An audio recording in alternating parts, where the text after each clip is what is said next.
Sveiki, paskutiniu metu daug šnekėjome apie vidinius dalykus. Dabar pasižiūrėkime, ką tas žmogus apie jūs galvoja, ką jums nori pasakyti. Jeigu gerai.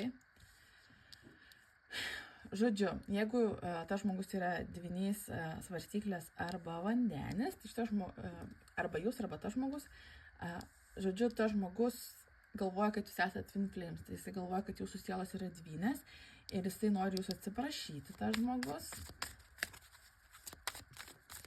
Ugnis kažkoks gali būti labai toksai dalykas, užtvirtinantis jums, kad apie jums šitas yra.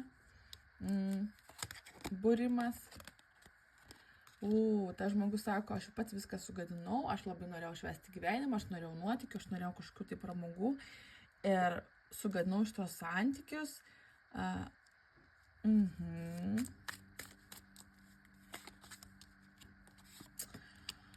Tas žmogus nori viską sugrąžinti, bet tas sugrąžinimas yra labai toksai lėtas. Jisai bando grįžti į jūsų gyvenimą, paklausti, kaip jums sekasi, pabendrauti, bet nieko aiškaus nesiūlo, nieko aiškaus nepasako. Lyg tai yra šalia jūsų energijas, gal stebi jūs kažkur, bando jūsų energiją kažkaip paimti, bet nieko rimto nepasiūlo ir nieko rimto kažkaip.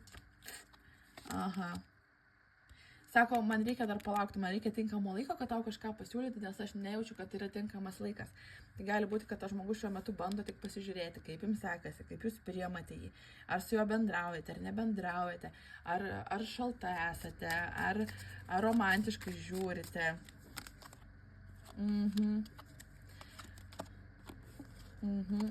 Sako, aš įdedu, kaip čia pasakyti, tam tikras sėklas pasėjau ir dabar žiūriu, kurios užaugs. Tai reiškia, gali bandyti to žmogus grįžti jūsų gyvenimą per draugystę, sakyti, oi, galime mes būti draugais, galime bendrauti, mums nereikia pyktis, nesvarbu, kas buvo tarp mūsų. Gerai.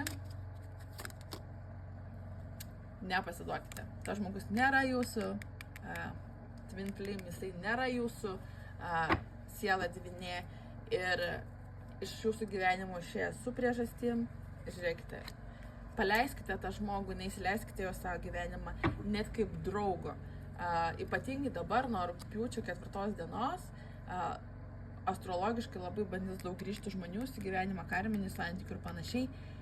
Jie yra jūsų buvę žmonės dėl priežasties. Neįsileiskite, nes vėl pateksite į tą patį karminį ratą ir vėl išgyvensite tos pačius santykius ir vėl reiks iš naujo viską mokytis. Tai šitoje vietoje tas žmogus viską sugadino, dabar bando taisyti kažkokiais tai draugystėmis, kažkokiu tai mes galime būti pažįstami, mes galime bendrauti vaibų, bet iš esmės tai jisai bando pažiūrėti, ar jūs esate prieinama, ar jisai turi šansų pas jūs grįžti, sėja tam tikras sėklas, kad bandyti prie jūsų priartėti, tapti vėl artimus su jumis, bet korto sako, saugokite save, saugokite savo energiją, neleiskite tam žmogui prie jūsų prieiti, nes tiesiog neverta.